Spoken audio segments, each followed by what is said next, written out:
We ask the questions. What is needed in the world?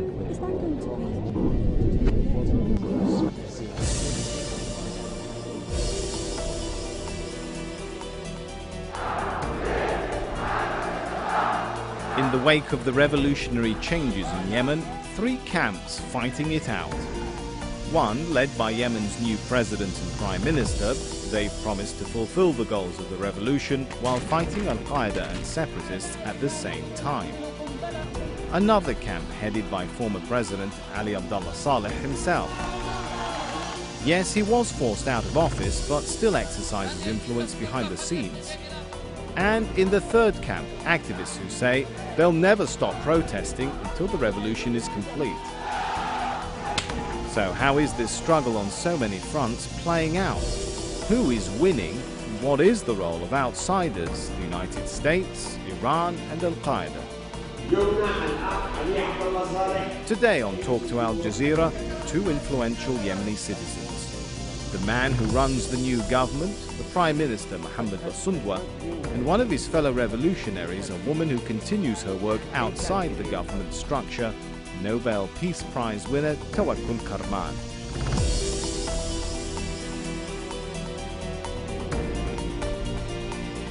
November 23, 2011. In a deal brokered by the Gulf Cooperation Council, Yemen's President Ali Abdullah Saleh is out. There's a new head of government, Prime Minister Bاسندوه. He'd fought President Saleh for years. Later on, a new president is also appointed, Abdurrabba Mansour al-Hadi. He came from the other side. He'd served President Saleh as vice president. The two heading a transitional government with this goal in mind, creating a new constitution and holding elections in 2014. But will they succeed? In the south, there's the problem of Al-Qaeda, fighting government forces for control of important towns. In the north, the Houthi rebels. They're Shiites that, according to the United States at least, are receiving support from the Iranians who see the separatists in the north as useful conduits to gain political influence in the region. In addition to that, there's the everyday struggle of Yemen's people. Poverty is widespread. It's especially bad in the south. The part of the country that ever since North and South Yemen were united has been in particularly bad shape. Separatists there are calling for the south to break away again. And as if that isn't enough, remember these pictures. The troops that opened fire against protesters, many of them still not brought to account. That includes the former President Saleh himself. Well, all of this is causing protesters to continue their calls for justice. So when we met the country's new prime minister, the first question was natural. You have a transition of power process going on in Yemen. Do you think that transition of power is meeting the aspirations of the Yemeni people? Not fully, but it's not bad. It's helping in achieving the comprehensive change that people yearn to. The protests are going on. What more can you do to meet their demands at this point? Well, we cannot, respond to all their demands, but so far we have done something good, and they are happy about the government. But if they're happy, sir, one of their demands, for example, is they want to see some people brought to justice over the killing of protesters. Well, you know about the immunity law. You heard yes, about that it. was part of the deal. And I was the one who introduced that law to the parliament. And the parliament agreed. Do you think it should be revised, though, since the protests are going on? That immunity will not, be applied to all. It's only limited. It seems the protesters want the former president, though, Ali Abdullah Saleh, to face justice. Is that something that you could ever consider under your administration? Well, we are bound, to abide by the GCC initiative and by the mechanism. So that is out of the question? Nothing happens if he doesn't do anything. I don't think it will be possible, to lift up the immunity. But can former President Saleh still influence the country? It's not a theoretical question. In fact, his son and one of his nephews still hold high military positions. Is the former president still in control of your country? No, I don't think so. He has got some forces, he has got a lot of money, of course. But that does not mean that he is in control. They can create for us some problems, but they cannot, change the situation, because the whole world is behind the GCC initiative and the executive mechanism. Does he have still too much political influence, though, that perhaps you'd like to see reduced? Some say he pulls the strings through his relatives, which are still in powerful positions. He pulls the strings behind the scenes. They are still controlling some military units, but that does not mean that the people are with them. Will there be further moves then, since, as you've said, he still controls some of the military units? Will there be further moves to remove some of his relatives, some of his allies out of those units? I can't answer this question because it depends on the president of the new president of the republic. He can take any decision, he can issue any decree whenever he wants, and the whole world will support him. And this is definitely like last time. I also signed those decrees with him as Prime Minister. Right, and since you signed the decrees, I'm interested in knowing your feeling, even if it's not your decision. Do you think Yemen really needs to remove people like the son and the nephew of Ali Abdullah Saleh from some of these powerful military units? Well, first we have to start restructuring the army and the security forces. When we go to that stage, I think there will be changes. Some military leaders will have to move to other units.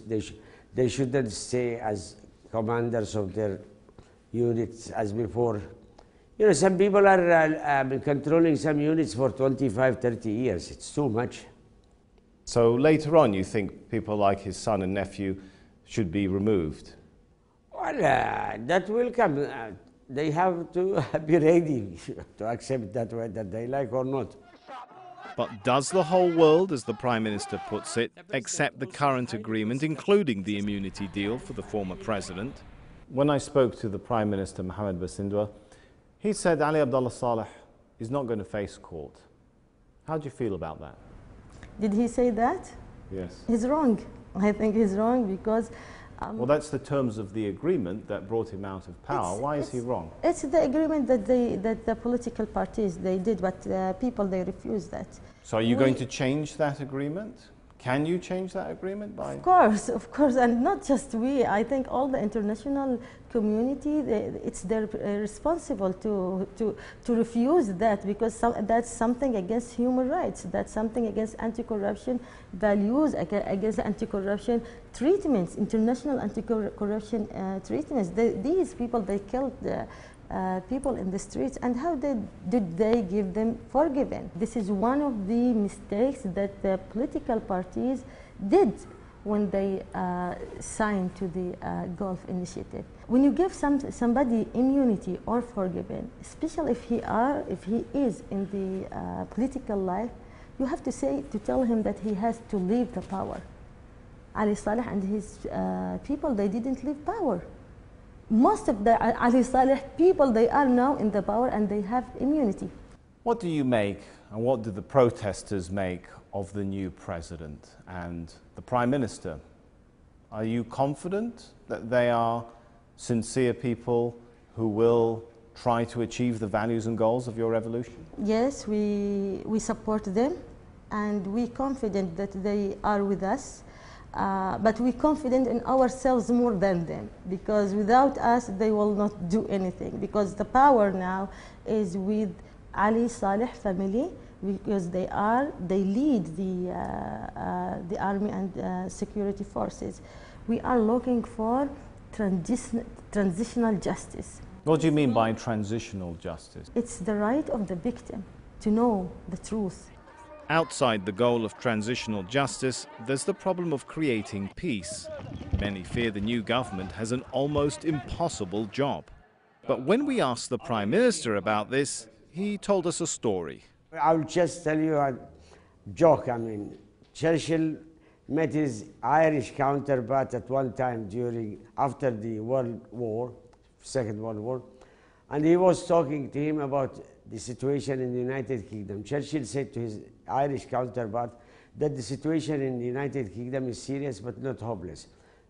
His Irish counterpart said to Churchill that the situation in Ireland is hopeless but not serious.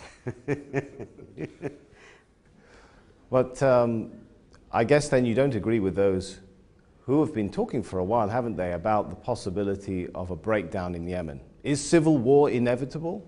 No, it's not inevitable. We can avoid that, definitely. We can evade that. Let's talk a little bit about Al-Qaeda. Are they making a comeback in places like Abyan? Well, they are there in Abyan and some other places, but I don't think they can rule Yemen. It's rather difficult for them. Huh? Maybe they can carve out an area for themselves. That seems to be what their latest attacks are aimed at. I don't think they can control any area in Yemen forever. Yemen is quite different than Afghanistan. Can you crush Al-Qaeda? Well, we will try, to let them give up their, struggle and join others if they are ready to join, even to participate in the comprehensive national dialogue. But they have stopped all their activities. We are against terrorism. We don't want Yemen to be another Afghanistan, or another Somalia. This is definite. But that's exactly what the former President Saleh wants, at least according to توكل Kərman. She says Al-Qaeda is just a tool of the former president. He used Al-Qaeda for make instability in the south. He used also the army forces movements in Yemen. He made many problems in Yemen, but we don't care about all his problems. We know that it's just time, and we are continuing our struggle, and he will be accountable soon. Why do you think the former president wants to keep Yemen unstable today? He promised that if he will leave the power, that he will make Yemen will be Somalia. And he promised that Yemen will enter to the civil war. And so you think he's trying to prove that he was right, that Yemen can't survive without him? He's trying to do that, and this is the only promise that he will implement. He didn't implement all the promises for progress Yemen in all his life, but when he promised for something against Yemen, he do it. On the role of outside interference in Yemen, well, things get even more murky. Neither Ms. Kərman nor the Prime Minister himself seem to know or be willing to admit whether the United States continues military activities in the country. You've received a lot of support from the United States, haven't you? No, we haven't. I don't think we have received anything. This support was given to the old regime. So under the new transitional not so far, no. authorities? Nothing.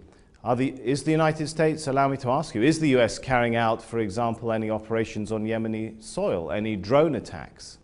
Well, I'm not aware of that, because this does not concern me as a civilian. Sir, but you're the Prime Minister of Yemen. Surely you should be aware of who's carrying out activities in your but country. This goes under the, the authority of the President and other military leaders. It's not under my control. But you're not even aware of what the United States are doing, even if it's not your decision. Surely you're aware whether the United States... I'm not aware of that at all. I'm not aware of that. What is your understanding, for example, about the killing of Anwar al-Awlaqi? According to WikiLeaks, they say... I heard about it, and I knew before that, not officially, I knew from others that they were tracing Anwar al-Awlaqi. He was killed, his son was killed too. Was he killed by the US forces, though, or was he killed by Yemeni forces? There seems to be some suggestions, at least through WikiLeaks, that he was killed by the Americans, and the Yemenis said, we'll own up and take responsibility for this. You better address this question to a military commander, I think.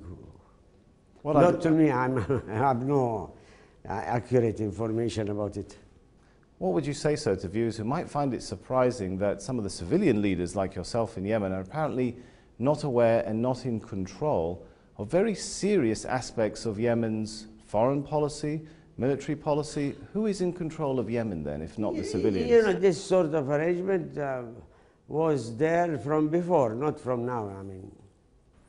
I guess I would have to ask you, after speaking to the Prime Minister, why are Yemenis apparently hesitant to talk about what a foreign power may or may not be doing in their country? No, I don't think that. We are so transparent. We are so clear that we are... But I'm asking you, do you think America is carrying out drone attacks in Yemen today? Yes or no? I don't know, but as I told you, that we welcome any kind of partnership on fighting corruption, on fighting terrorists, on building our country, on reconciliation, restructure the army, in everywhere, not just with American, but also we say the same phrases, that fighting al-Qaeda is something very important to Yemeni people. I told the American people that you have to trust Yemeni people, and you will see that. When we ask the Prime Minister about his ability to keep his nation together, he gets increasingly and visibly irritated. How do you see the fight against Houthi rebels in the north, if we could shift to another front? You shouldn't ask me all these questions. Don't drag me. We want to resolve our problems in Yemen. Don't, let me say something that will aggravate our problems. I want to say something that will help in achieving national reconciliation. Okay, let's talk about national reconciliation then with the situation in the north. What is the government doing in terms of national reconciliation in the north? We are doing our best. We are trying to convince everybody to participate in a national dialogue process.